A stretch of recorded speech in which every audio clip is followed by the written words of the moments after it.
Hello, everybody. My name is Chef Tim Bucci. I am currently a chef professor at Joliet Junior College, and I'm very honored to do this video for my sister Linda, who is retiring after 20 years.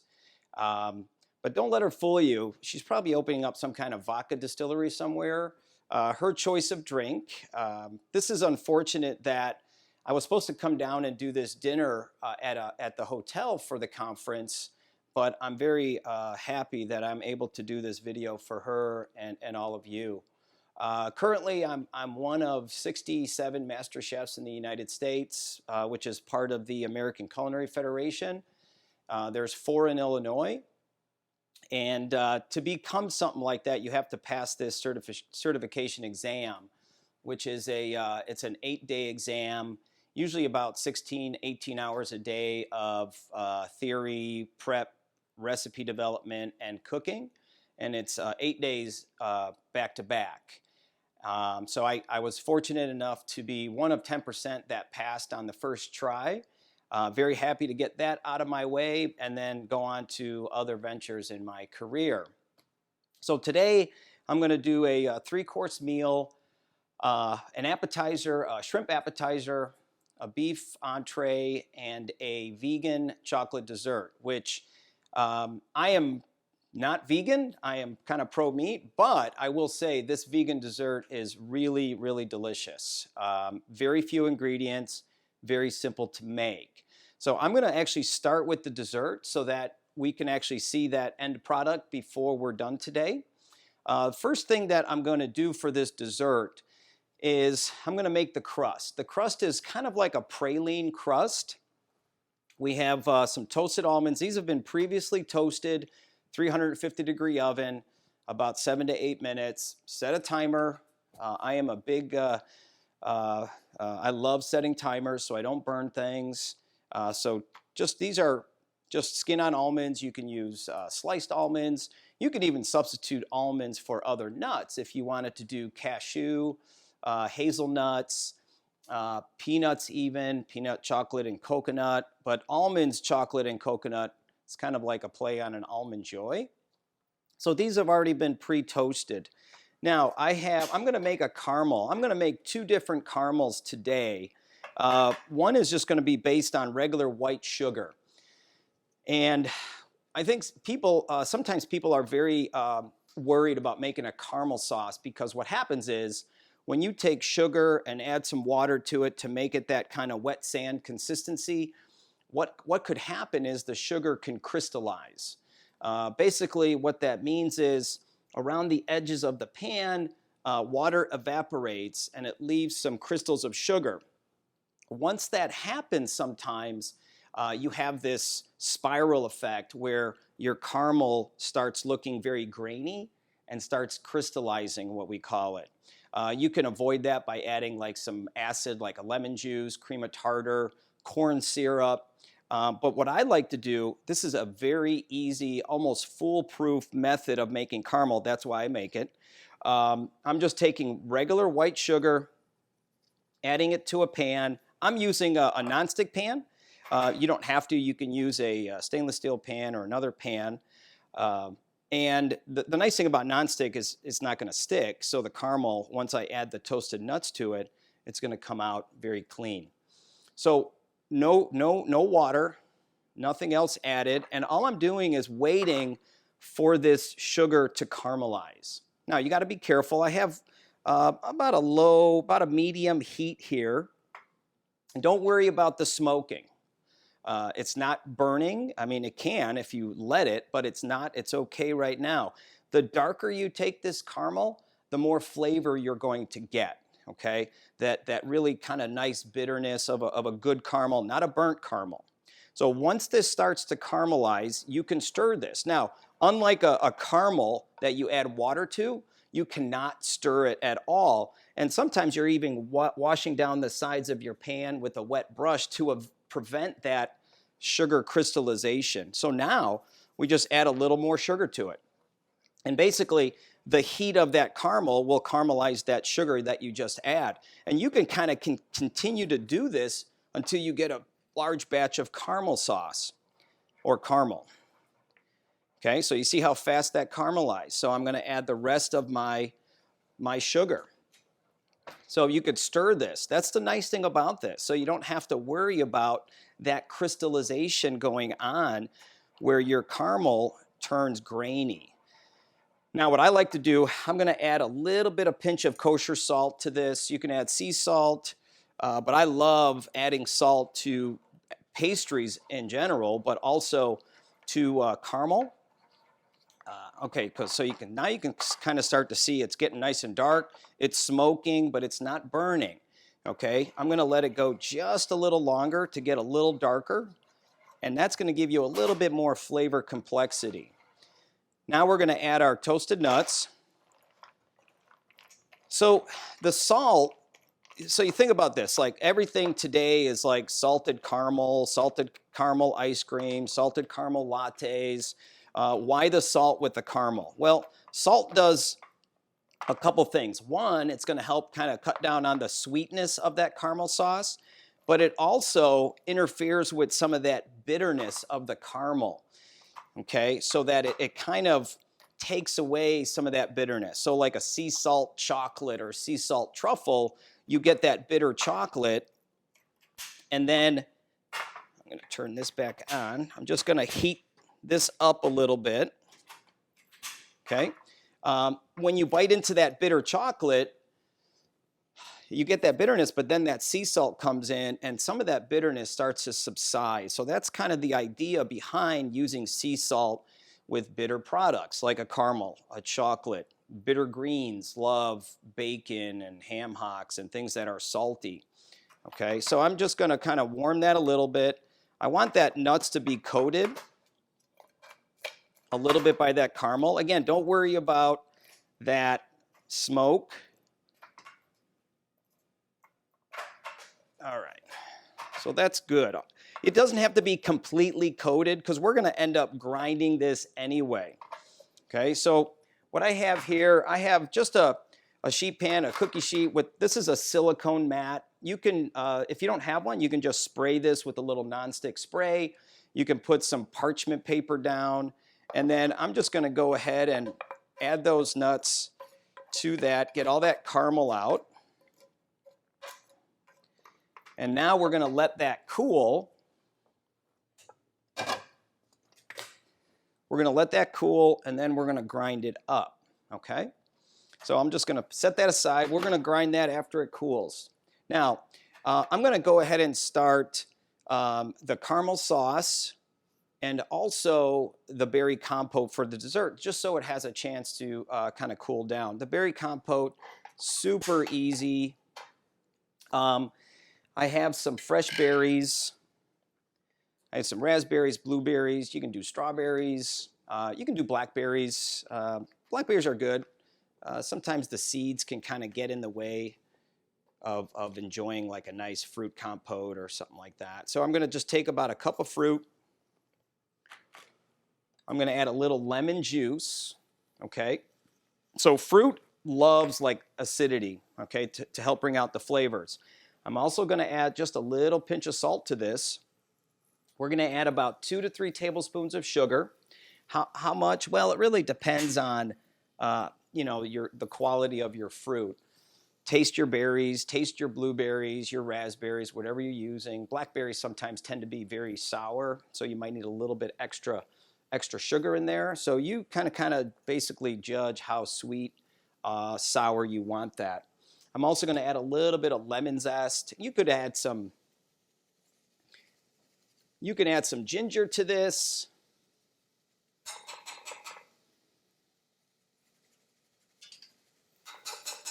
Okay. You can add ginger. You can add even a little bit of cinnamon. I lost a seed in there. We don't want that. All right.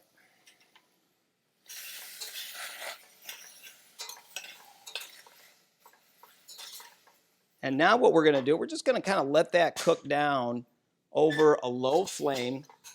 Kind of mash the berries up a little bit and let those break down and kind of thicken, almost not quite like a jam, but till they kind of break down and thicken up, very, you know, close to a jam consistency. Okay, and I turn that down low. We're just going to let that go nice and slow. Now, you could add a little bit of brandy to this. You can add a little bit of rum to this mixture. I'm just going to take a little bit of some of these berries, some raspberries. We're going to cut them in half. Just these, they're actually really beautiful, and they have a great sweetness to them. So maybe save the nicer ones, the ones that are broken or a little bit soft. You can use those for your compote. And then I'm just going to grab some blueberries. Again, you can use cut up strawberries. And we're just going to kind of macerate these fruits a little bit. So macerate is just to kind of soften and bring out the juices of that fruit, and they'll create like a little bit of a light syrup. Now this is where I'm going to add a little bit of bourbon or brandy or a little bit of rum, just so that we can kind of let these fruit develop some flavor. Whoop. And set these aside until we're ready to go ahead and serve our dessert. Okay? All right. Let's give this a little stir. So you can see now the fruit's starting to break down a little bit, and that's what we're looking for. We don't want it to go too fast because we want to give the chance for the fruit to soften. Okay? Now we're going to make another caramel sauce. Now this caramel sauce is going to be a little different in that fact that I'm using a coconut palm sugar. So it's made from a coconut palm tree. It's very similar to a brown sugar, but it doesn't melt like regular sugar. So, and I actually decided to change this kind of the last minute. So this is the coconut sugar. It looks like a brown sugar. It has really wonderful complexity of flavor, very deep flavor. So what we're going to do is I'm just going to take this sugar, and I am going to add water to this mixture because this doesn't melt like a regular granulated sugar will melt. So we want to dissolve it in a little bit of water first. Okay, so this is our caramel sauce.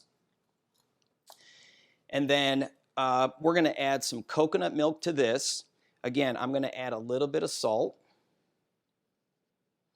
Okay, because very sweet, so you want to kind of counteract some of that sweetness with some salt. Okay, and this sugar does have a little bit of bitterness to it, so that's going to help with the salt as well. All right.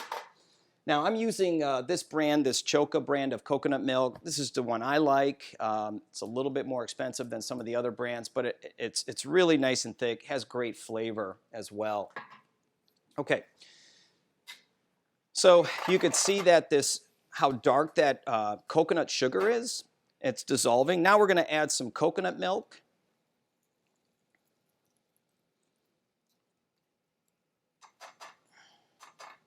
And that was, the recipe for the chocolate tart calls for 1 cup of coconut milk. And these are 13.5-ounce cans, so I'm just using the rest of that can.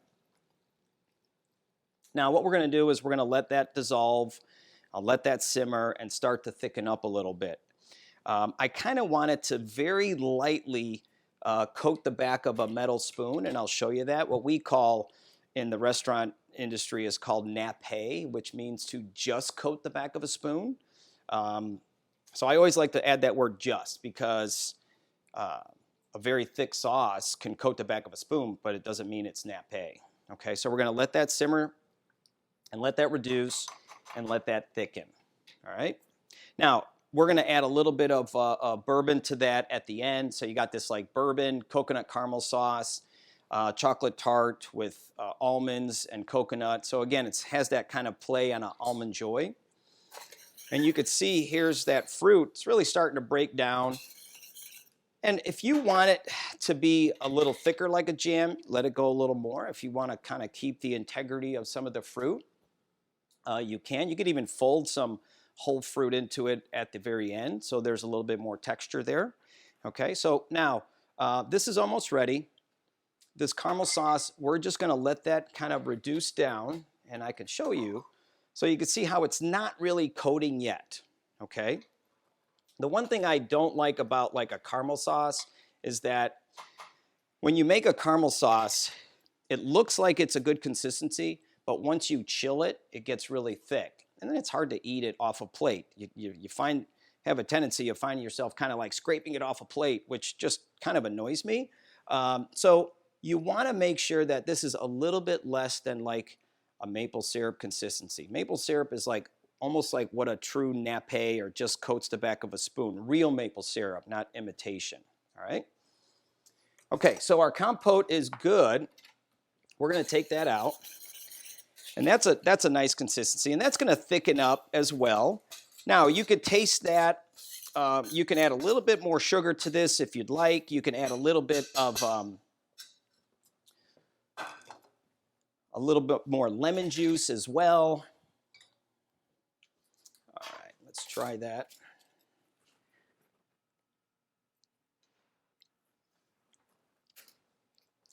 That's good.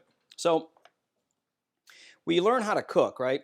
But then we also have to learn how to taste foods. And so one thing that I try to teach my students is how to taste food correctly.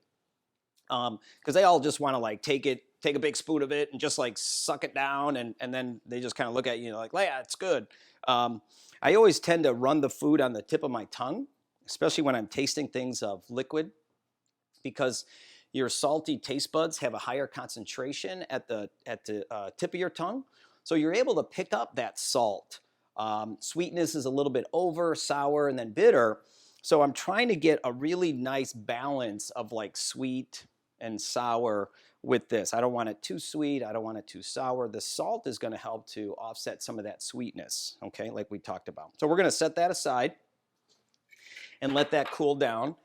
So these nuts are almost ready to start to, puree. You want to make sure that that caramel is cool, okay? Now we're going to go on to the filling. Okay, so I have some hot water. I only have about a ½ inch of water here. You don't want the water to be touching the bottom of the bowl of your chocolate. So this chocolate, this is a Ghirardelli chocolate, 60% cocoa mass. So it's going to have some nice bitterness. You can go 65%. That's how much cocoa mass or chocolate liqueur is in the chocolate itself. The higher it is, usually the bitter it is. Okay, so now we're going to put that over our water, and I'm going to turn that down low. You don't want to boil it too much. You don't want to heat up your chocolate too high. Anything over 120 degrees is going to burn your chocolate. So it's not like it burns, but it gets grainy, okay? If you ever bite into a chocolate truffle and you bite into it and the middle of it is kind of grainy, that's probably because the chocolate was overheated. So always heat your chocolate up in a water bath. You can do chocolate in a microwave, but short bursts. Take it out, stir it, put it back in, take it out, stir it. Anything over that 120 degree mark, you're going to burn your chocolate. And it doesn't take much, okay? So the chocolate's already melting. Again, I don't want that water to be touching the bottom of the bowl. You don't want to get any water in your chocolate, because then what happens is the chocolate will seize up, meaning it'll tighten up on you, okay? Our caramel sauce is starting to reduce a little bit more. You can tell just by the color of it, by the thickness of the bubbles. So there's a lot of ways that, we use all our different senses when we cook, right? So I can check it with a spoon. I can see the color of the bubbles. They're starting to get a little deeper brown. As this thickens, the bubbles are also going to get a little smaller. Okay, so there's a lot of ways that when you're cooking, you can look at something and not have to stop and see if it's a nappe, okay? Okay, so that's good. I'm going to turn that water off, okay? I don't want to continue to let it boil, and my chocolate will melt. And that's 10 ounces of chocolate. We're going to use 8 ounces for our tart, and then 2 ounces for our crust, okay? All right, so I have, this is just a 9-inch cake pan. I sprayed it with some nonstick spray. I lined it with some plastic wrap to help press it all the way in the sides. And, you can use a glass dish. That would work. The reason I lined it with plastic wrap is so that I can actually lift it out and cut it, okay, instead of having to cut it in my pan. And you always get these cut marks in your pans and so forth. You could use a a rectangular glass dish. Like I said, something like an 8x8, 9x9, or something like that, okay? So we're gonna go ahead and grind up some of these nuts. Now, I'm not gonna grind them all up. For this, I'll probably need about half. But this is a very small processor. If you have a larger processor at home, it's kind of hard to grind up a small amount of items. I like to make extra because I like to keep some extra. You can keep it in the freezer. I put it over ice cream. You can use it for a garnish on your plate. It's just a nice little crunchy chocolate element to have, okay? So we're just gonna break up some of these large pieces, okay? We're gonna put this in our little processor here.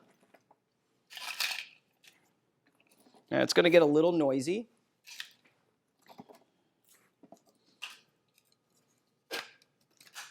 Okay.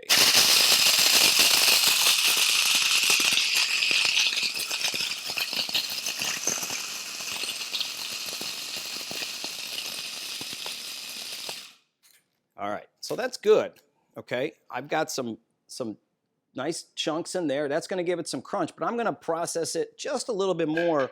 We're gonna add a little bit of this chocolate to it as well, okay? All right, so let's take a look at this caramel. So you can start to see that it's getting darker. It's coating the back of the spoon a little bit better. It's not quite there yet. We're gonna let that go just a little bit more. So if you cook this and then all of a sudden it cools off and it's too thick, just add a couple teaspoons of water to it, okay?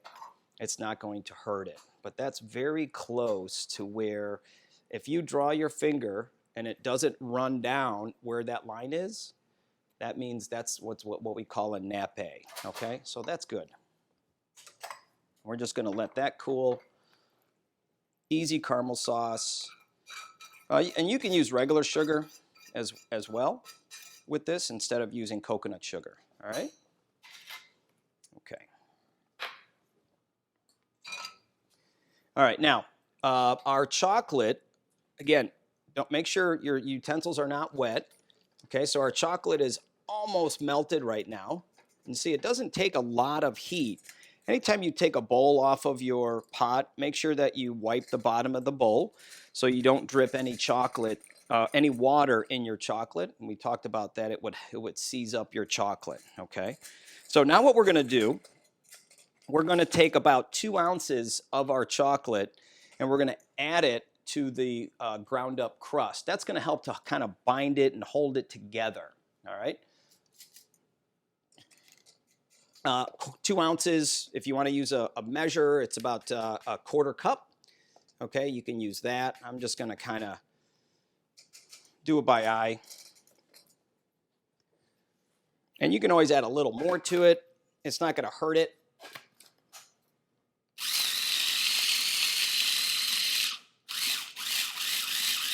Basically, what we're looking is that the crumbs are all coated with some of that chocolate, so that when we go to press it into our pan, it's gonna stick.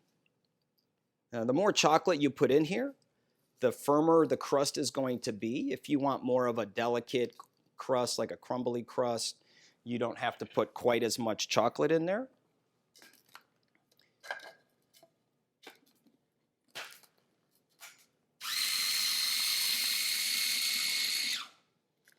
Okay, so that looks good. That looks good to me. All right. So, and we still have some really nice pieces of our crust in there. All right. Now I'm just going to save a little bit. We can always use a little bit for a garnish later. And we're just going to press this aside on the bottom. And you don't have to go up the sides.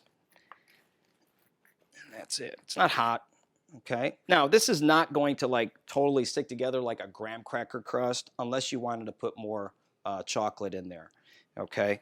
So I like it a little bit crumbly. It's a little bit more delicate at that point. Just save a little bit, put the rest in there. Okay, so that's it for the crust. Now, we're gonna chill this.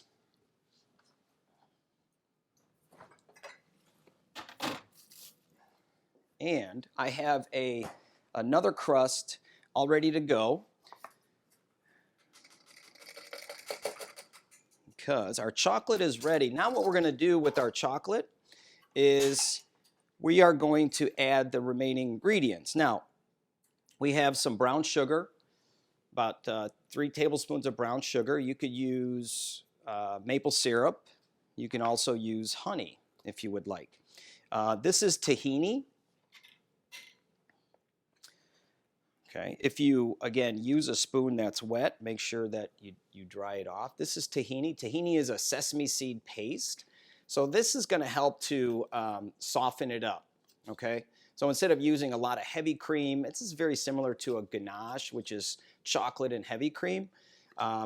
This is sesame seed. You can also use peanut butter if you like peanut butter. And we're just going to combine that. And then 1 cup of our coconut milk.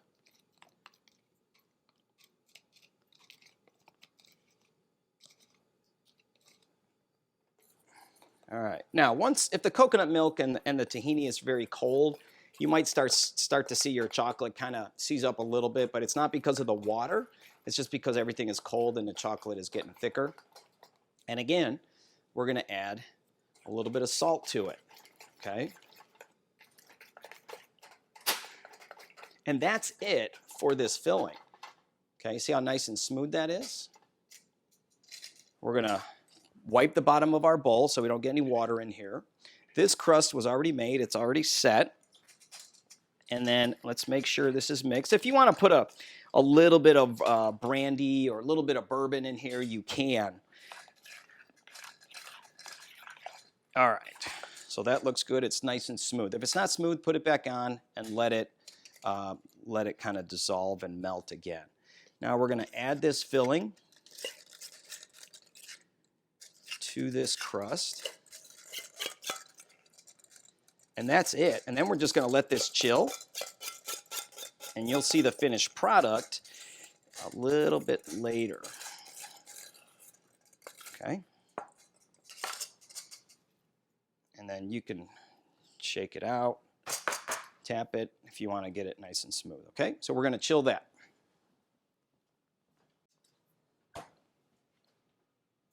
Okay, so what we have is we have our caramel sauce done. We have our berry compote done. We have a little bit of crumb set aside. We have a little bit of marinated berries for garnish. And we're going to chill these. And then later, we're going to go ahead and plate up that dessert. All right. So the dessert is chilling. We're going to try that a little later. I'm going to show you how to cut that, plate that, and so forth. We're also going to add the bourbon to that caramel sauce once it cools. So you get a nice little bite of that alcohol. And also the vanilla we're going to add after the berry compote cools. You can add that to the caramel. You can add a little bit to the berry. If you add the vanilla when it's too hot, you cook out some of the alcohol in the vanilla and you lose some of that flavor. So we'll let that cool. We're going to go on to our shrimp appetizer, which is a saffron poached shrimp. We're going to garnish this with a little bit of fresh apple, pickled apple, marinated cucumber, just a very fresh, very light style appetizer for the season going into summer. It's very simple to make. So what I have here, I've already taken this part, the first part of this, and combined that. Now, you kind of see it looks a little like Jell-O, right? Well, that's partly because I used homemade chicken stock for this. Now, if you don't want to use chicken stock, since we're doing shrimp, you can use water. You can use vegetable stock. If you buy it, like a store-bought vegetable broth, then I would suggest like a low sodium or no sodium, so you can adjust that sodium. The Jell-O kind of effect to this is because of the collagen that was in the bones and the skin I used to make the stock. And I'll show you a much better example of that a little later when we get to the beef dish. It gives it a really nice body, really nice richness. So what I did was I took my stock, my saffron, my white wine, my salt. I have coriander seeds, fennel seeds, fresh thyme, and bay leaf. And I also put my shrimp shells in here that I peeled the shrimp because that's flavor. No sense throwing that away. That's only going to make this taste better. So the reason I did this ahead of time is because you want to bring it to a boil to get all those flavors out, but then you want to cool it down. And you can add a little bit of ice cubes to it if you wanted to do that, or you can just let it cool down. So if you're going to say make this menu one day, make the dessert, you can do that the day before, 2 days before, it's fine. You can even freeze that dessert and it will be fine. You can make this poaching liquid for the shrimp. You can make that the day before. Okay, so now we have some shrimp here, and I've taken the peels, like I said, I put them in my little broth, my poaching liquid, to add some flavor. Now, I left one here. Most of the shrimp that you're going to find at the store have already been cut and deveined, but make sure there's no vein there. You want to make sure you clean that. And ideally, if you can get this peel off and still leave that nice little end of that tail on, that would be great. If it breaks off, that's okay. It just adds a little bit more presentation. So I'm just going underneath that shrimp. I'm just kind of breaking that shell a little bit to try to expose a little bit more of that tail so we can try to leave that on. Now, I've already cooked that. I'm not going to add that shell to that. Now, what I'm going to do, I'm going to cook some just round. Now, the reason they're like this is they apply a little bit of heat to them, and that's why they kind of curl up. Usually shrimp are straight, so you can see that doesn't want to go straight. So on some of these, I put a skewer because I want this for my own plating for it to go straight. And I'll show you another plate with them round, and that's fine if you don't want to use a skewer. So I just have a skewer here. We're going to take one of these shrimps. On the bottom, I'm going to take a paring knife, and I'm just going to score that, meaning I'm just going to cut maybe about a little bit less than halfway. I'm going to make like 3 or 4 cuts, and that's going to make this shrimp kind of lay flat. We're going to turn it over so that that cut side on the top of the shrimp is facing up where they deveined it. And now I'm just going to lay this flat and go ahead and put the skewer in. So if you're doing like, say, even sushi rolls, okay, and you're going to do a shrimp sushi roll, you can't have the shrimp curled up. So that's what you would do for making sushi, okay? All right, now we're going to go ahead and poach this. Now, you know, when I hear the word poach, I think of a lot of flavor. Your products are only going to taste as good as your poaching liquid. So I love doing poached chicken, but I add like ginger and lemongrass and coriander and cilantro and star anise and a lot of flavors to that poaching liquid, okay? Now, poaching can happen at different temperatures depending on your product. Shrimp, fish, seafood, cooks anywhere between 135 to 140 degrees. So in a lot of, say, textbooks, they might say poaching happens at 160 to 180. Well, the problem with that is you're subjecting this protein, this shrimp, to temperatures that are 40 degrees higher than it really should cook. Again, 135, 140, and that's all you need to cook this protein in fish and seafood. So we're going to add these to this poaching liquid, and you can see I'm using kind of a small pan so that the liquid is a little bit higher. It's not all spread out and dispersed. And you do not want this liquid to be simmering. Simmering, you're starting to get into the 200 degree mark. You just want it to be hot. Again, take its temperature, 135, 140, okay? So we're just gonna let that go very slowly, all right? Now, I've already kind of infused a lot of flavor to that. So what I'm gonna do is I'm gonna make a little vinaigrette, but I'm just gonna steal a little bit of this poaching liquid right now. So it calls for a 1/4 of a cup, and I have enough. So we're gonna take a 1/4 of a cup of this liquid, this poaching liquid that has all these flavors in there. Now, if your liquid doesn't completely cover, you can always, in about 2 minutes, just kind of turn that and let it cook the other side. But again, you don't want to see bubbles breaking that surface. The vinaigrette, so I'm going to take this really flavorful poaching liquid. So in French, this poaching liquid would be called a cuisson, which is your byproduct of poaching. Has tons of flavor. We're going to take this poaching liquid, we're going to reduce that down to 2 teaspoons, and then we're going to add some fresh lemon juice, some olive oil, some fresh thyme leaves, and we're going to make a very quick, very simple vinaigrette, but by using this poaching liquid, okay? All right, so I'm going to turn this shrimp. It's been about 2 to 3 minutes, and you can tell that the shrimp are already cooked on that one side. And the saffron is going to create a really beautiful color, really beautiful flavor. Okay, so we're looking at about 2 teaspoons approximately of liquid. Now, if you don't want to use saffron, saffron is one of those spices that you typically see in paella, in Spanish cuisine. I bought this little tin at Jewel, $6.99. It's not that bad. You don't need a lot, okay? You could also use curry powder if you want to use that. This whole dish would still work very well with curry powder. You can use turmeric, fresh turmeric in here would still give you that color, but it also would give you a little bit of flavor. I just chose to do saffron. Saffron goes great with shellfish.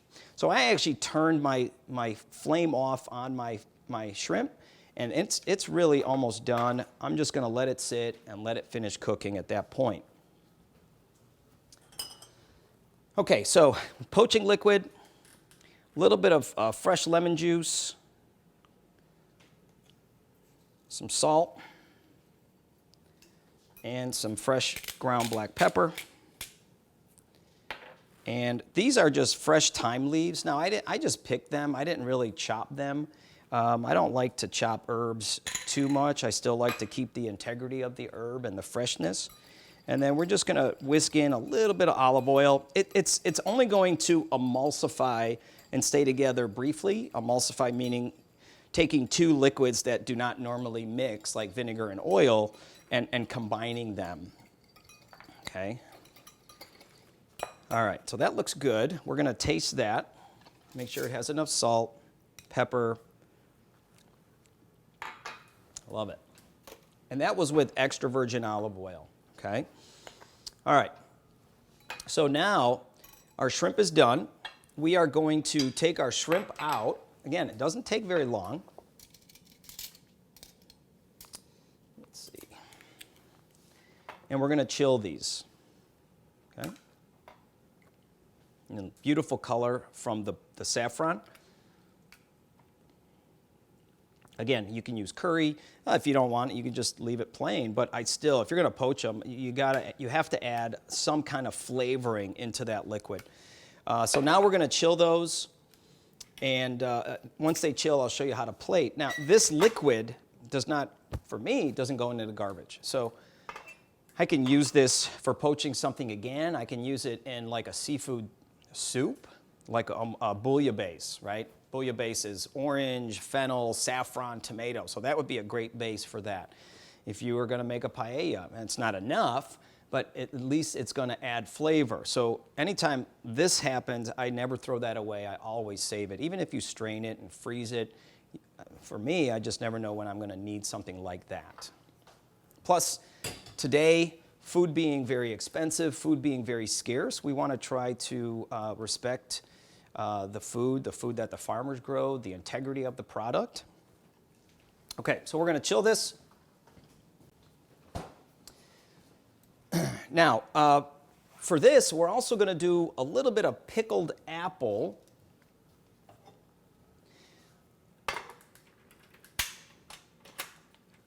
So I like to play with flavors. Now, I don't like to have, crazy amount of flavors going on. I want to make sure flavors go well together.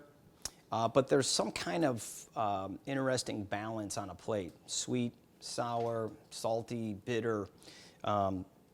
This is a Fuji apple. You can use a Granny Smith apple. I'm just going to peel half of this. because I'm going to use the other part for something else.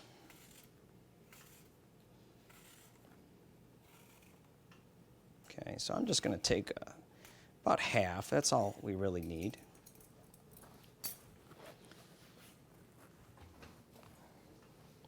Okay, so then we're going to cut. Now, when you're going to dice an apple, don't just cut the sides off and start dicing it. What I like to do is, if I'm going to cut like a 1/4 inch, I would go ahead and start my slices. Okay, keep your fingers tucked under, kind of like a claw grip, not like this. Start with the tip, and then just slice down. So nice 1/4 inch. Okay, and then you would go as closest to the core as you can. You can turn that over and just cut a little bit of that peel off. And then we're going to do a dice. Again, keep your fingertips tucked under. Pull back. If you pull back on the knife, usually the food doesn't like go everywhere.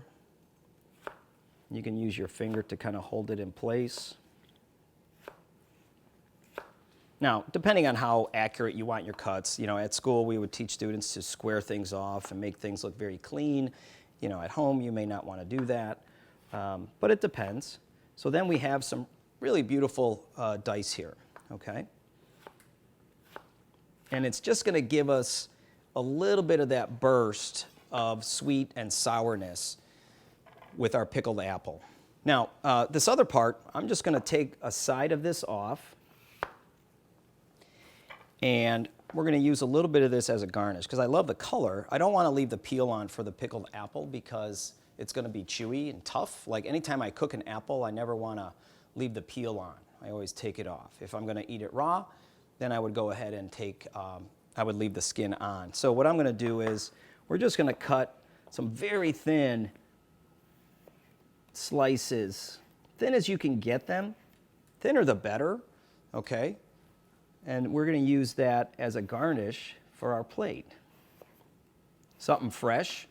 You have this pickled apple, you have fresh apple, but it's not like this obscene chunk of apple that's going on the plate. Just something very delicate, very clean. Okay, so thin as you can get it, that would be awesome. All right, so we'll set that aside.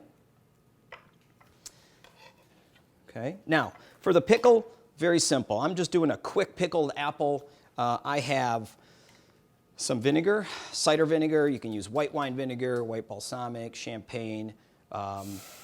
You could use white vinegar, but I'd say those more for like a dill pickle. Now, this is just a quick pickle, so there's no water in this. Typically, there might be some water in your pickle. You might have spices. I'm just going to, again, add a little bit of salt. And that's it for our pickle, okay? It's very simple. So we're going to go ahead and add our apple to our bowl, pour that pickling liquid over it, and let that sit. And ideally, if you let that sit for about an hour, you want to make sure that the sugar is dissolved. It doesn't have to be completely covered because what's going to happen is as this sits, the moisture from the apple is going to come out. It's going to create a little bit more juice in there, all right? So we have our pickled apple, we have our vinaigrette. Now we're going to do some other garnishes for this plate. We have some cucumber, very simple. We're going to take a piece of cucumber. I'm just going to cut this in half. And then we're just going to go ahead and peel some cucumber, okay, and use that as a little bit of garnish. Okay, so leave a little bit of that skin on. All right. This peeler cost me about 99 cents. It's a great peeler. I have a very good peeler, but there's nothing wrong with this. A lot of people go out and they spend $15, $20 on a peeler. This one does pretty good, and it takes off only a small amount. Like some of those peelers, you peel and you peel half of your carrot away. Okay, so we have some cucumber we're going to use. We're going to just take a little bit of lemon.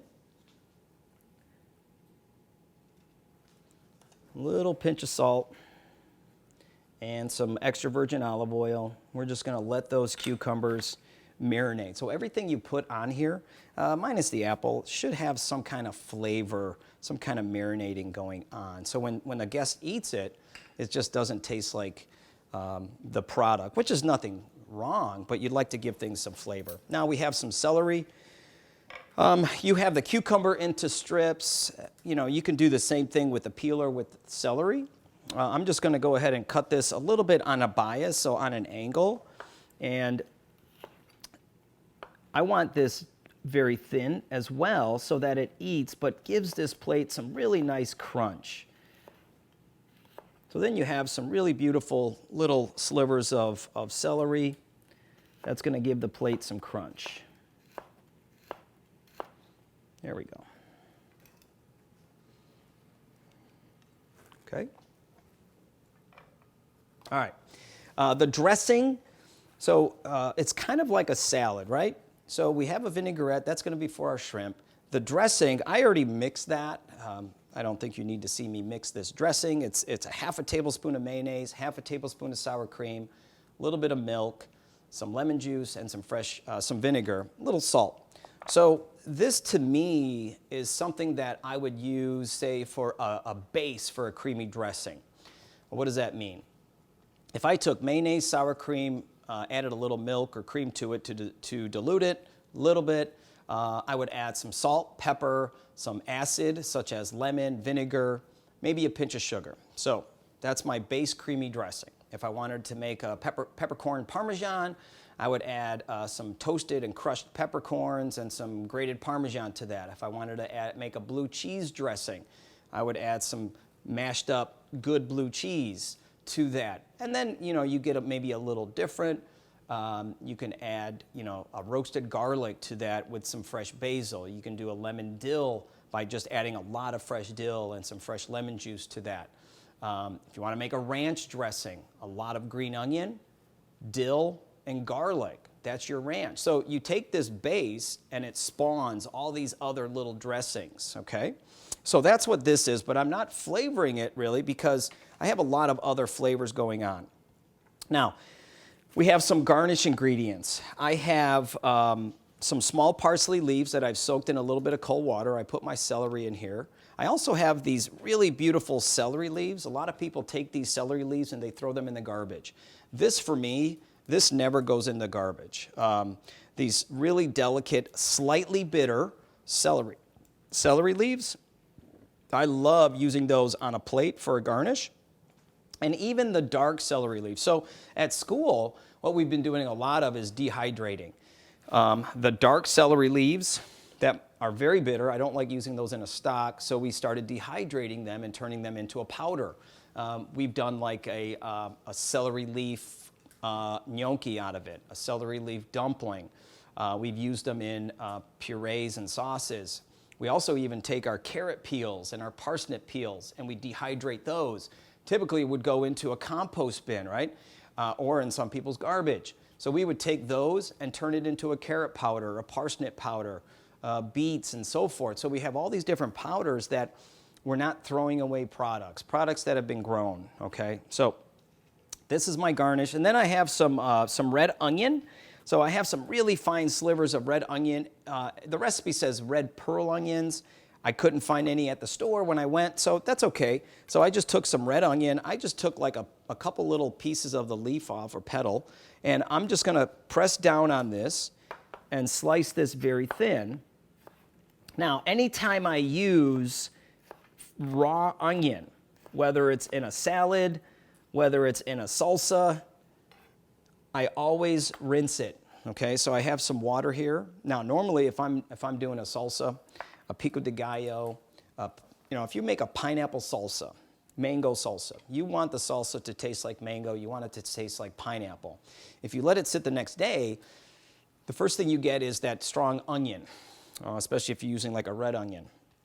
Vidalia onions are a little bit better, okay? They're not as strong, but I always rinse them and really rinse them good. Soak them overnight and then drain them. And then you have that little bite still, but you don't have that really strong harshness from the onion, okay? So these are all our garnishes. Now we have a little bit of radish. I have this really nice radish that's gonna produce some really nice rounds.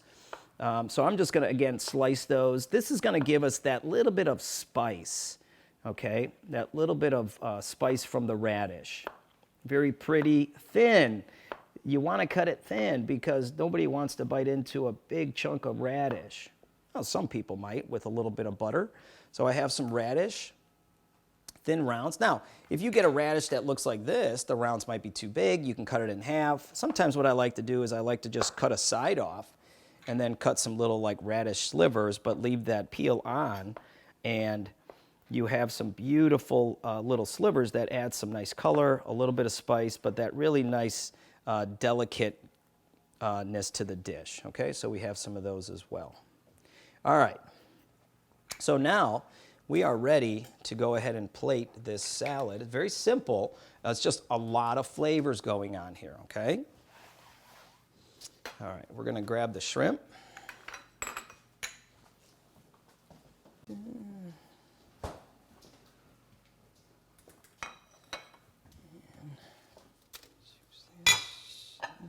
So I'm going to show two methods of plating.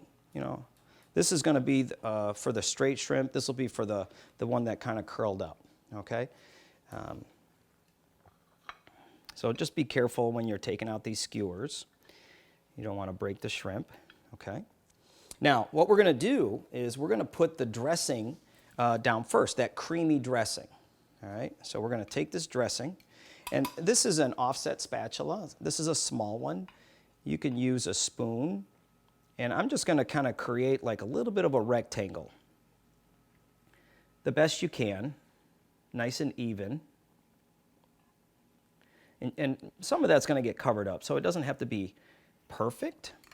And then over here, you know, you can even kind of swipe it as a round and just let it go. Okay, we're going to cover that up a little bit as well. Okay, so now we're going to add our shrimp. We're going to start building this kind of like a salad, but it's almost like a deconstructed salad. So we're going to take this shrimp here,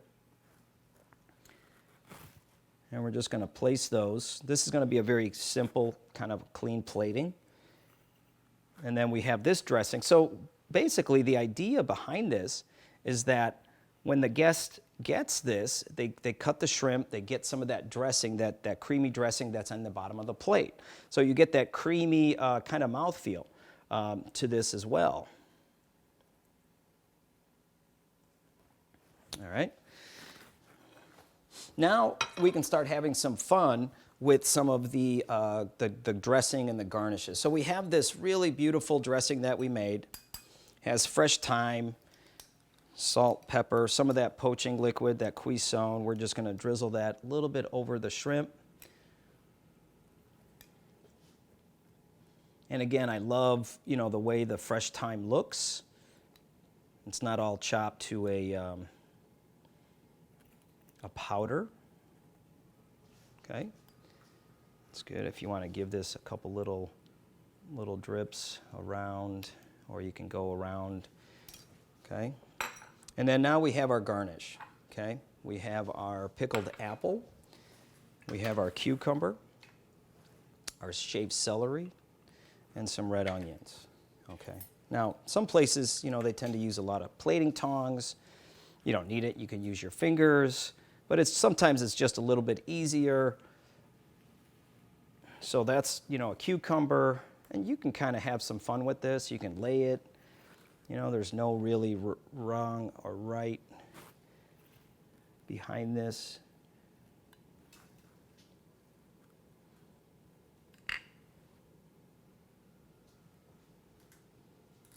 Okay.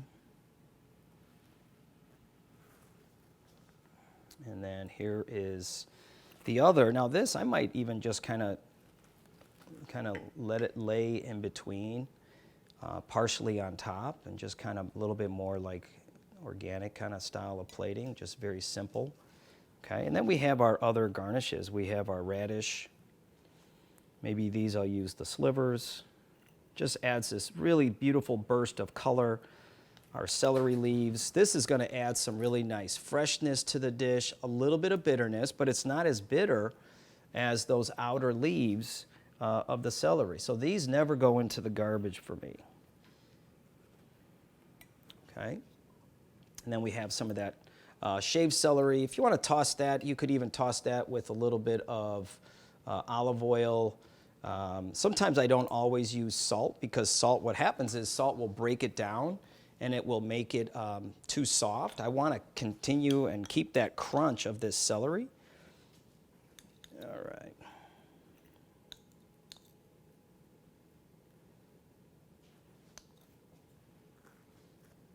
Okay.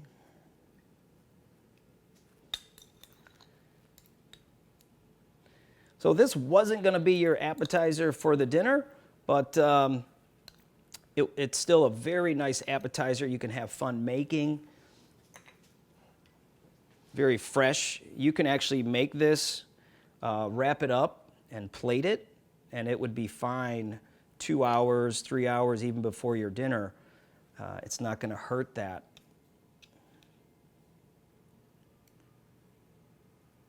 Okay, and then we have some parsley leaves. I love that. You can use dill. Dill would go great with this. You can use tarragon.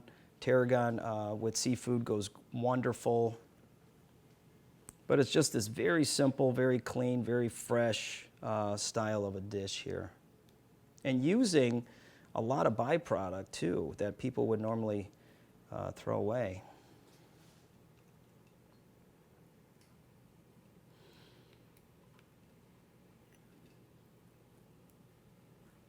Okay, and then we have some red onion. That, again, the red onion is going to give us a little bit of spice. We don't need a lot.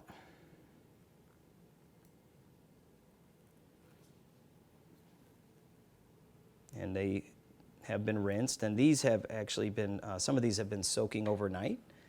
Again, just to try to get rid of some of that real strong harshness.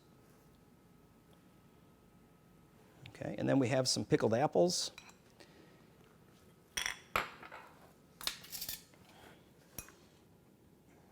And the pickled apple, again, is going to give you that nice little burst of tartness, that little sweet, sour. You could also use like a Granny Smith apple. But again, it's a different complexity of flavor, but everything that kind of jives well together. It kind of goes well, all right? And there we have it. Saffron poached shrimp. Lemon thyme vinaigrette using that poaching liquid. We have some pickled apple, marinated cucumber, some crunchy marinated celery, and then some garnishes of some onions, some radish, some celery leaves, and also some parsley leaves. Okay, so we finished our shrimp appetizer. It's really beautiful, colorful, flavorful. Now we're going to go on to our beef dish. Sauteed beef tenderloin with a red wine reduction, glazed fingerling potatoes, roasted baby carrots, and some sauteed wild mushrooms. So first thing I'm going to get started is our fingerling potatoes and our roasted carrots. Those are going to take the longest. So I have some different color fingerling potatoes. Fingerling potatoes are kind of a cross between a russet and like a Yukon or a red. They're a little waxy in texture. Now these are some different color. So we have some yellow. We have some red. Now these are purple, and you can use those. You just got to be careful that they're going to bleed a little bit. I've cut some of these ahead of time and just soaked them in water so they don't oxidize, so they don't discolor. But before you go into your pan, I would dry those off because you don't want that water hitting a hot pan. So what I have here is I have my pan heating up. We're going to add some olive oil. You can use sunflower oil, safflower oil, avocado oil, canola oil. Okay, now we're also going to add 1 crushed garlic clove. This is just a garlic clove that is peeled and crushed with a knife, side of the knife. We're going to add that. A little bit of fresh minced thyme, rosemary, 1 tablespoon of minced shallot. And I'll show you how to do that. I'm going to show you how to do that a little bit later.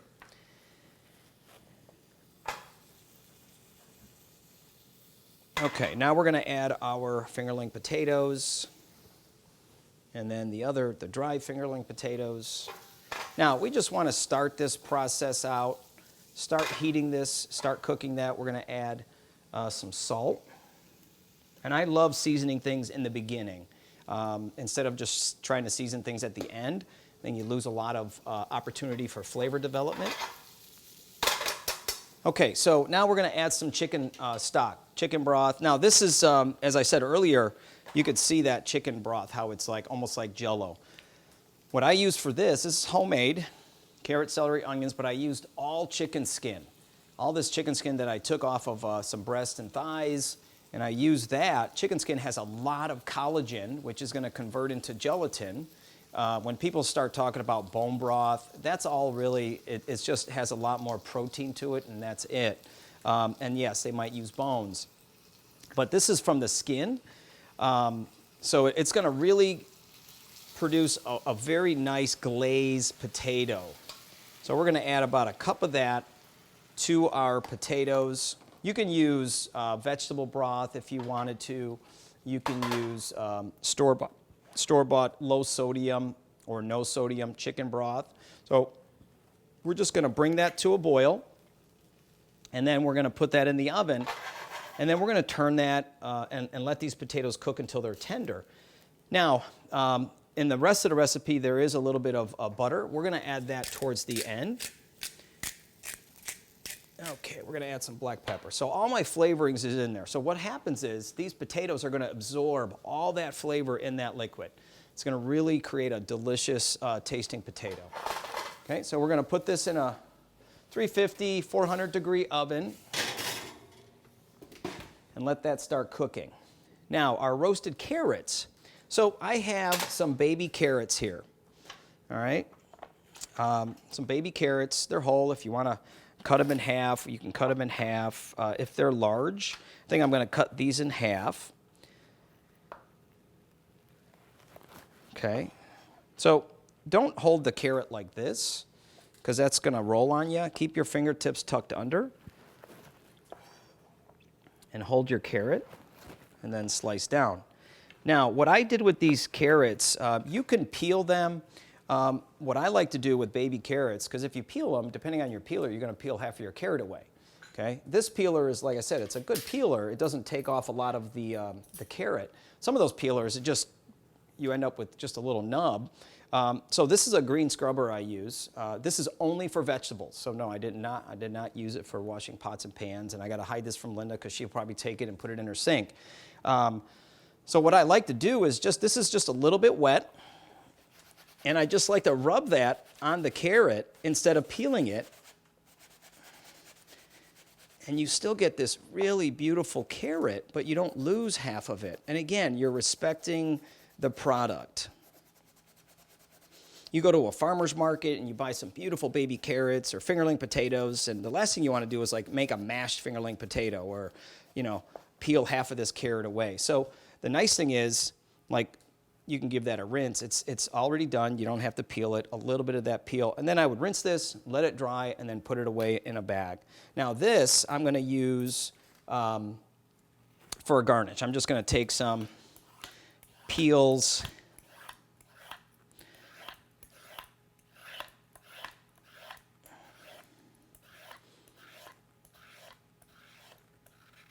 Okay.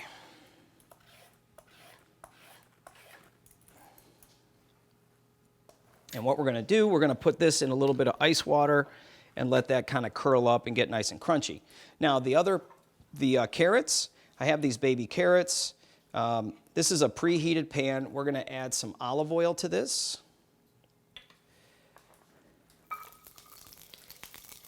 Okay.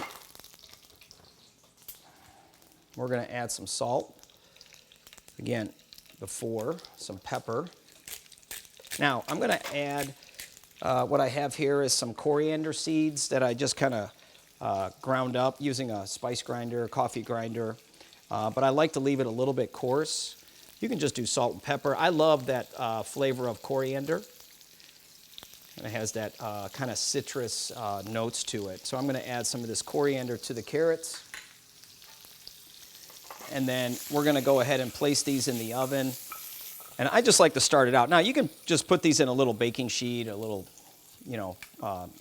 cookie sheet or a pan or something and roast them that way. All right, so we're going to roast these until they're tender.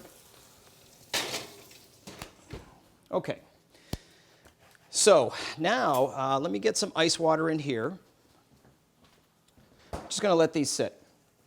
Okay, so we're going to go on to our mushrooms, and then we're also going to go on to our beef tenderloin. So the mushrooms, we're going to get those started. I'm going to cook those over here. I bought just some nice portobello mushrooms. Now, you can use shiitake mushrooms, cremini mushrooms, you can use oyster mushrooms, you can use regular button mushrooms. But the one thing I don't like to do with my mushrooms is I don't like to slice them too thin. I like to keep the integrity of that mushroom. They have that wonderful meatiness to them. Now, the thing about portobellos and some cremini is that they tend to be a little dirty. Not dirty, but I rinse these really well. But the veil underneath can kind of darken your product, whatever you're going to cook. So what I did was I just cut these into really thick pieces. I love that because, again, it retains that texture, that meatiness of the mushroom. And so all I'm going to do is I'm going to just cut these. Now, there's a little bit of waste, but again, you don't have to throw that product away. You can save it and put it in a soup. And I'm just going to cut some of that dark away. Now, if you want, you don't mind that, you can leave it on. It tastes great. There's nothing wrong with that.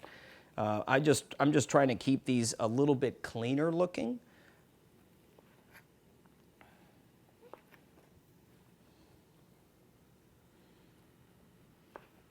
Okay, so we have those mushrooms ready. Now, like I said, you can use cremini, you can use shiitake, oyster, you can use some other mushrooms. And then again, I would save this. You can saute it up and eat it for another time. You can throw it in a soup as well. I have my preheated pan here. I have some oil. This is not extra virgin because I want a good high heat here. Now, the thing about portobello mushrooms, it's kind of like eggplant. They tend to absorb a lot of oil, so don't be afraid that the pan kind of dries up just a little bit. You don't want to add any extra oil than you really need. It's like if you're going to grill a portobello or a piece of eggplant, you brush it with oil and all of a sudden it soaks it up. You brush it again, it looks dry, and you keep brushing it. The problem is, what happens is once you cook that mushroom or the eggplant, then once you collapse the cell structure, all that oil gets pushed out of the product. So then you end up with this greasy kind of eggplant or portobello mushroom. And you notice that it did soak up that oil. I'm not worried about it because it is going to, once it cooks, that oil is going to come out, okay? So we have our mushrooms. I have some garlic here that I love. I don't like to mince everything and chop everything. So I just have a piece of garlic. I'm just going to very gently crush that and peel it. I always cut that little root off. Okay, you can't really eat it. And I'm just going to slice this garlic very thin. Even if it's not that thin, you can, as long as it's consistent. So I love to see this like sliced garlic in a dish, especially with mushrooms. Shallots, you could slice the shallots as well. But if you wanted to do a nice mince or a small dice meaning would be 1/4 of an inch. I slice this just like I would do an onion. You don't have to go this way with it, and it's not a lot of pressure as long as your knife is sharp. Your hand stays on top of the product, not behind it. A couple slices, and then turn it. A couple slices down. Turn it. Now, I didn't go all the way through, if you could see. I went to the end, but the way the knife is shaped, it doesn't cut the product all the way through, so your item doesn't fall apart. And it makes it easier to cut. Then, I'm just going to go ahead and cut that. And you got that little part that I didn't cut through. I could just take that and just kind of mince it up if I wanted to. Okay? And that's how I would cut my shallot for this dish. Now, the mushroom, what I love when I get a good mushroom is that I get some really good browning. Okay? You get some really good browning here on the mushrooms. That's going to give it some really good, delicious flavor. So that's some of that moisture coming out of the mushroom. You can use a pair of tongs if you'd like.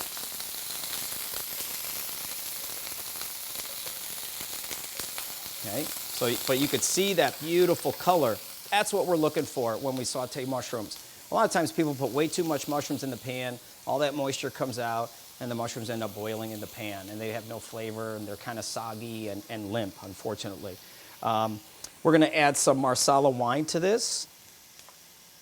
We're gonna add some fresh lemon juice, because the lemon juice is gonna help to keep the mushrooms from turning color. We have a little bit of minced thyme and rosemary over here.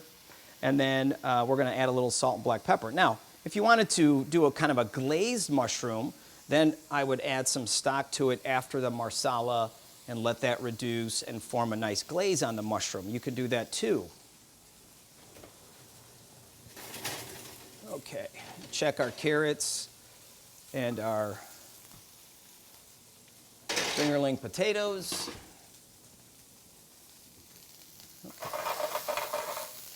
Again, you don't want to turn them too much. You don't want to mess around with them too much. You want to let them develop some really beautiful color. Now, I'm using Marsala wine here. You can use white wine. You don't have to use any wine. I don't particularly like red wine with mushrooms, but you could. You could use brandy. Brandy would be great for this. Bourbon glazed mushrooms, brandy glazed mushrooms would be great as well. But the key here is getting a really beautiful color on these mushrooms. That's what's going to give us that flavor, okay?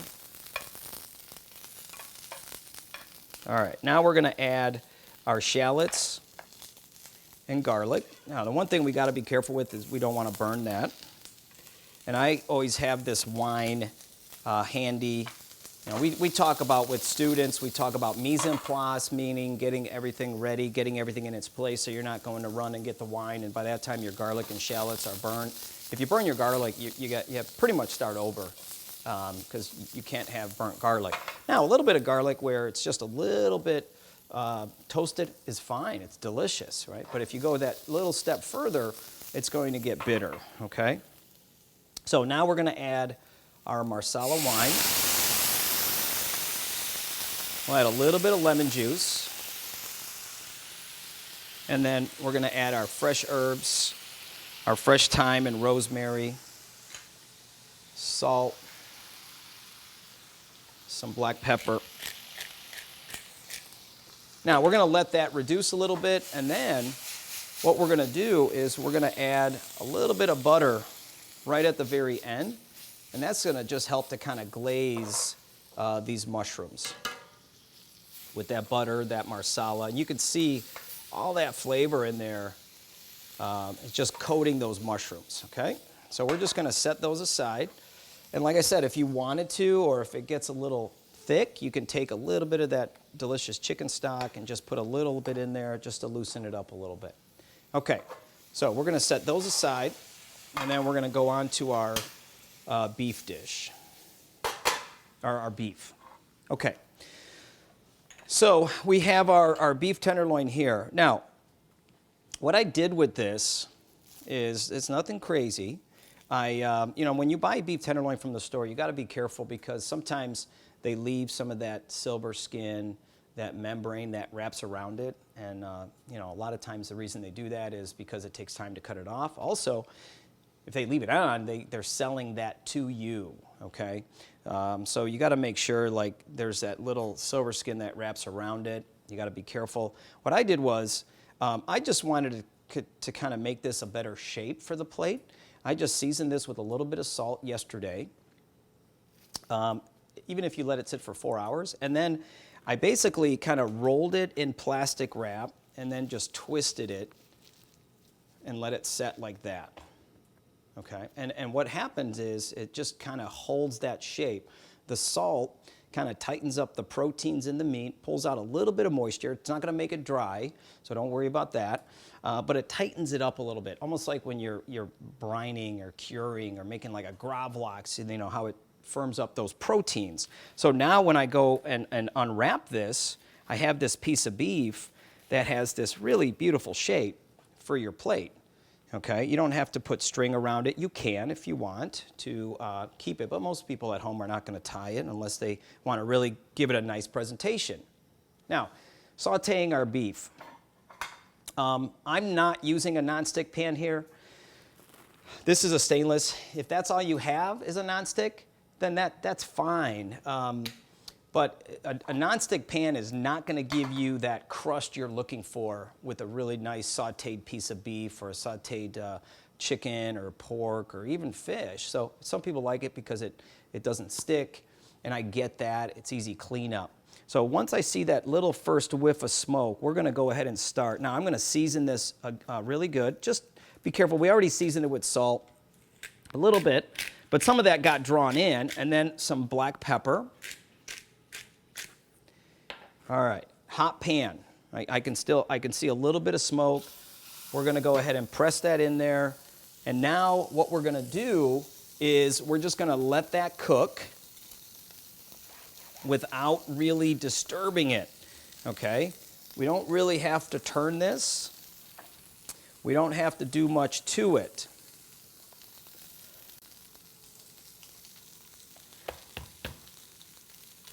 Okay, we're going to get a little bit of garlic for our sauce. So now, while that's cooking, and I'm going to turn it down just a little bit. So I'm going to go down to like a medium heat. It's smoking. Hopefully we don't put off the fire, the smoke alarm here. I think we'll be okay. I hope. I have some garlic, some shallot. I have a little bit of fresh thyme. We're going to make a nice little red wine sauce. I have some red wine. This is a Cabernet, a good Cabernet. And then I have that really beautiful stock that I made. And that's going to come together very nicely. Okay? And we're going to finish that with some butter.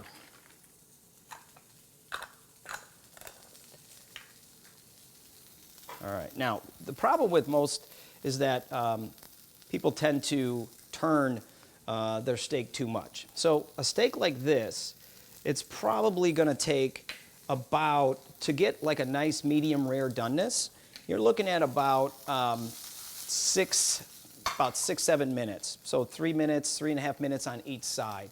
Now, what we want to do is get that nice brown crust. We can't get that in a nonstick pan. You can a little bit, but it's not the same with a stainless steel or like a Calphalon or some of those hard anodized steel pans. A lot of people call that caramelization. The true term, caramelization happens with just sugar. So sugars like we did with the caramel for the dessert. The true term for that is called Maillard browning, M-A-I-L-L-A-R-D. And basically, it's a caramelization of sugars in the presence of amino acids, so in the presence of protein, so like our beef here. So anything other than sugar, we might call it caramelization, but the true term is called Maillard browning. Sometimes I tell my, now that is something that I want them to know, but some of my stuff I just tell them it's called, I call it like useless trivia. When they're sitting at home on a Saturday night and they got nothing to talk about with the friends, throw out the term Maillard browning. Either they're going to wonder what it is or they're just going to kind of ignore you. So you can see this crust, right? Look at that beautiful crust. That's kind of what we're looking for here, okay? So we're not really ready to turn it. We want to let that go just a little bit longer for like a medium rare, and then we'll start to kind of feel it and go over it, what we're looking for. So that's the hardest part about cooking a good steak, whether it's sauteing it or on the grill, right, is getting that temperature down. Now, a lot of people have like all these ways. They don't season it, they season it afterwards. I'm a big believer of seasoning it beforehand. You could see that I'm still getting a beautiful crust, even though I salted it yesterday. That, again, that helps pull out some of those proteins, tighten up some of those proteins. They let it come to room temperature, which I do agree sometimes. I'm a very good believer in just basic fundamentals of cooking. Beautiful saute, don't mess with it, don't turn it. It really, what I talk to my students about is developing confidence in their cooking. Meaning, like, I know, like, I can walk away and come back in 2 minutes and everything's going to be fine here. I'm confident in doing that. Students are still learning and they're still developing that confidence in themselves, and what they do is they just stand here and watch it, and they turn it and look at it, and it never really has a chance to fully cook properly. So I like to just let it cook and let it go. All right, now we're going to look at this. Look at that, beautiful crust. Okay, that's what I want. I want that nice crust, a little bit of crunch around the edge. And if you feel like you need a tiny bit more oil, you can always add a little bit more oil to this. Again, we're not pan frying or anything like that. Okay, so let's take a look at our fingerling potatoes and our carrots. All right, so our carrots are looking really nice, getting some beautiful color, and these are done. These are tender. I love it. I love the coriander, just going to give it some crunch. Okay, so we're going to set those aside. And our fingerling potatoes.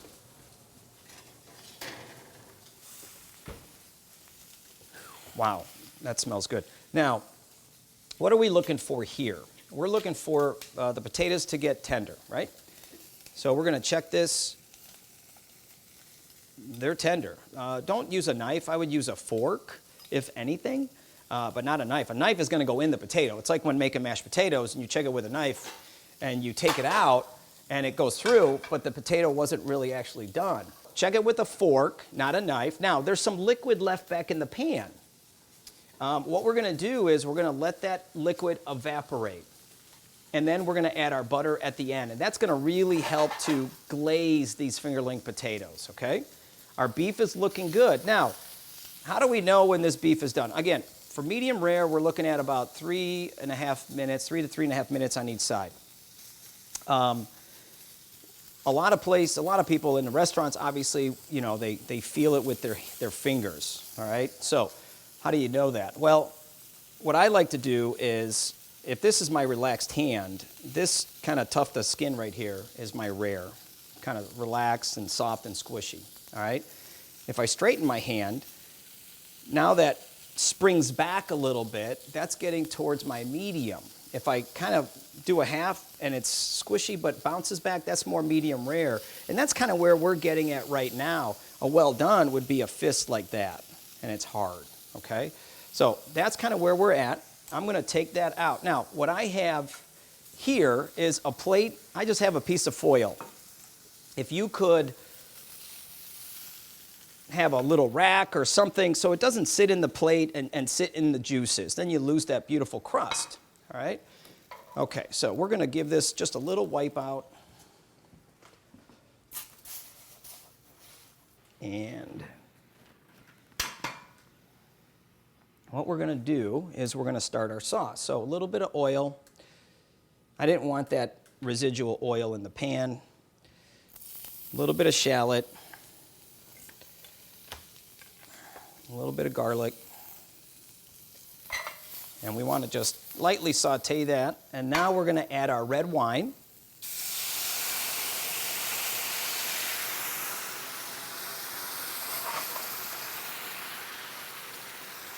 And we're going to let that reduce to, it was 6 ounces, so we're going to let that reduce to about like maybe 1 ounce.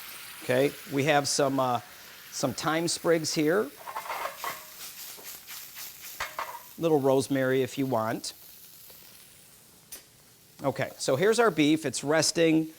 We're going to just set that aside. We want to let it rest before we serve it. Let those juices kind of redistribute themselves among that product. We don't want to just go ahead and cut it right away.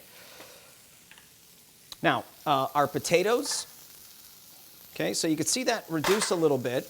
So what we can do is, if it reduces too much, it didn't burn or anything, we're just going to get a little bit of water.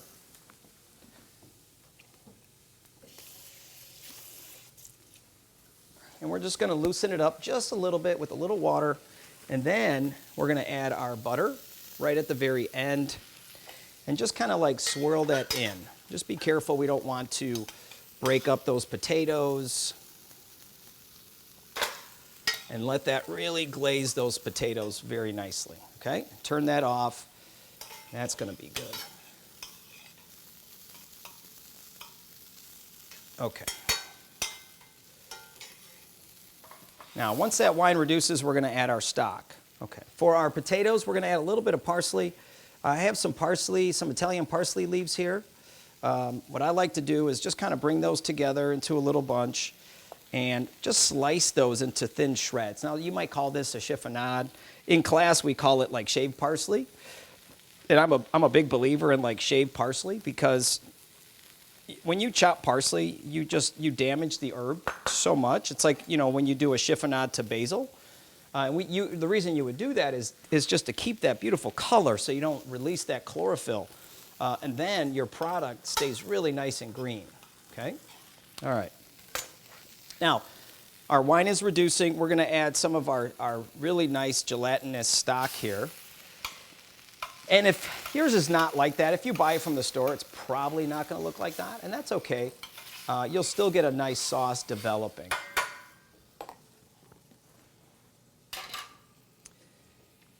Okay. So our carrots that we're going to use for a garnish. So we have some baby carrots. We can use some of these as a little garnish to our plate. We also have, since we have baby carrots, it came with the carrot tops. So I had some carrot tops, some little carrot tops that I just soaked in cold water to keep them kind of fresh and crunchy. We're going to use that as a little garnish as well.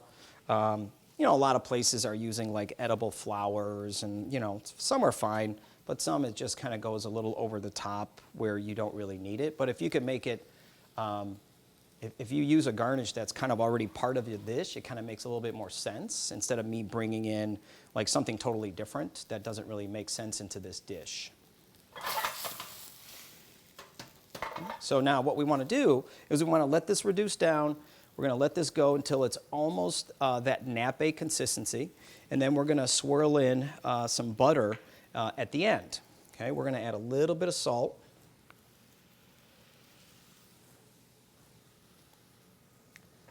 A little bit of butter. Pepper. And then we're going to continue to let that reduce. That's going to be almost done in a minute. And then we can strain that if you want. You don't have to strain it. Okay. And then we're going to get ready for plating our beef dish. Move that over. Because again, as we talked about that caramel sauce, you could see that as the bubbles start getting smaller, the sauce is starting to get a little thicker. Okay, more of that, closer to that nappe consistency. You can look at it coating the back of a spoon. You can kind of look at it and see how it falls from the spoon. You can also see that it's starting to get darker. So that tells us that we're getting very close to that consistency here. So I'm going to go ahead and just heat these carrots and mushrooms in the oven. Okay. And we're going to get ready to start plating. Okay. And again, this is getting very close now.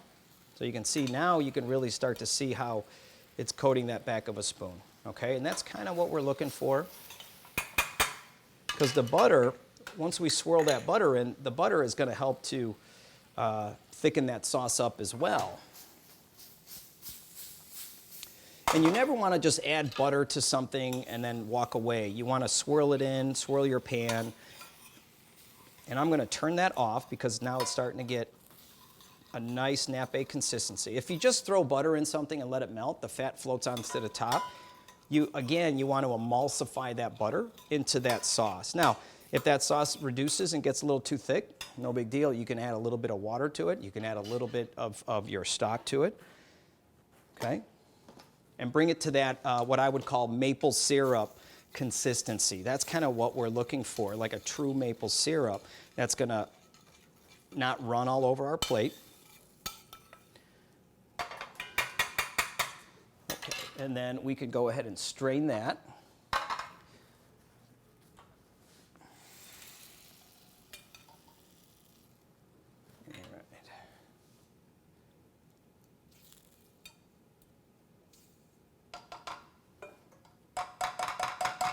Okay. That's ready. All right, now we'll start plating.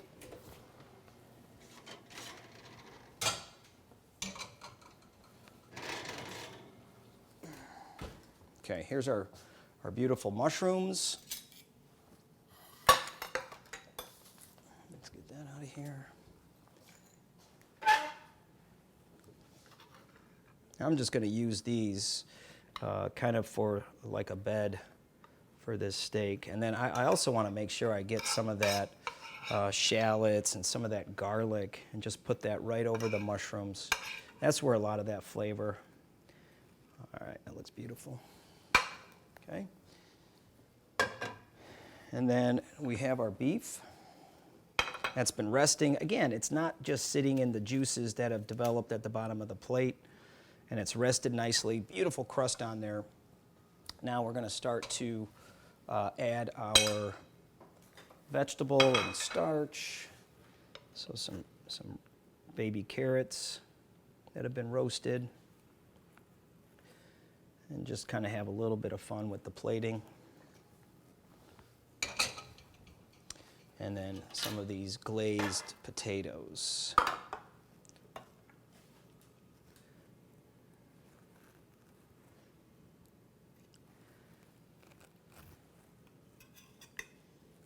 And again, if these, if it got a little too thick, you can always add just a little bit of stock to it.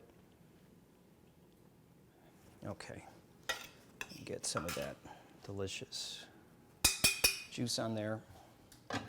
And then our sauce, and we can plate that sauce, that red wine reduction, that just came together very nicely. You can see how it just coats the back of the spoon.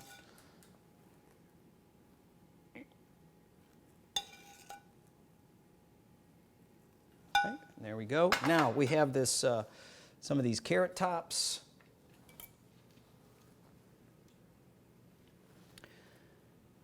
That we can use as a garnish. Again, it makes sense. We have carrots on the plate. We can utilize some of these carrot tops instead of just throwing everything away. Add some beautiful color. We have some of these really nice shaved carrots that we're just going to put a few of these on the plate. They kind of curl up in the ice water. Okay, and there we have it. Sauteed beef tenderloin, a red wine reduction, glazed fingerling potatoes, roasted carrots with coriander, and some sauteed wild mushrooms. Okay, so now for the best part, right, of the meal. Everybody loves dessert, so we made that dessert. Our chocolate tart is set, okay, to the point where I can gently lift that up. Again, you could even freeze that, and you see how nice and clean that comes out. It doesn't stick to the plastic wrap. It's got a nice thickness to it as well. We have our macerated berries with some a little bit of bourbon, a little bit of sugar and lemon.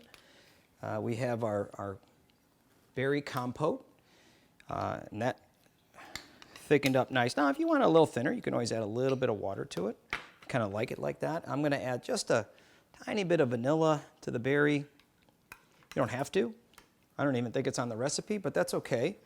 A little bit of vanilla to our caramel sauce now that it's cooled, so we don't lose that flavor, because vanilla has a lot of alcohol. It's almost 20% alcohol. So if you add it to something hot, you're going to lose that flavor. And then we're going to add just a little bit of that bourbon to that caramel sauce. And I like the thickness of this. I think it's nice. Okay, it's going to eat well. It's not going to stick to the plate like some caramel sauces. If it's too thick, you can always thin it down a little bit, okay? So I have a little bit of hot water in a glass. Just be very gentle with your knife. That's going to make this come out a little cleaner, is if you warm the knife up a little bit. And the knife won't stick to that chocolate, okay? So then you would do it again. Clean your knife. And then however, you want to cut this. This is a very rich tart, so I would probably say this here would probably produce at least maybe 12 pieces. Okay, and then again, see how once you warm that knife up a little bit, it comes out very nice and clean. And we can just go ahead and you could see the texture of that. Now, What I would like to do is I would like to let this sit out a little bit before we serve it, maybe 15 minutes, to let that chocolate soften up a little bit. It's just going to really just melt in your mouth, give it a really beautiful texture. Okay, so now we have our berry compote. Okay, we have some fresh berries that are just marinated. You can have a little bit of fun with these. Just kind of maybe scatter a couple of these around.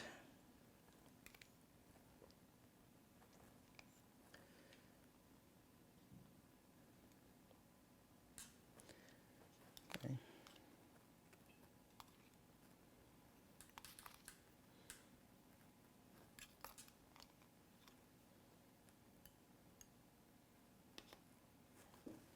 And then we have some of these little crumbs. Just put a little bit over here. Just a little bit. I don't want to do too much. I don't want to take away from the main item, which is the tart. And then we have some of this delicious coconut caramel sauce. Maybe just a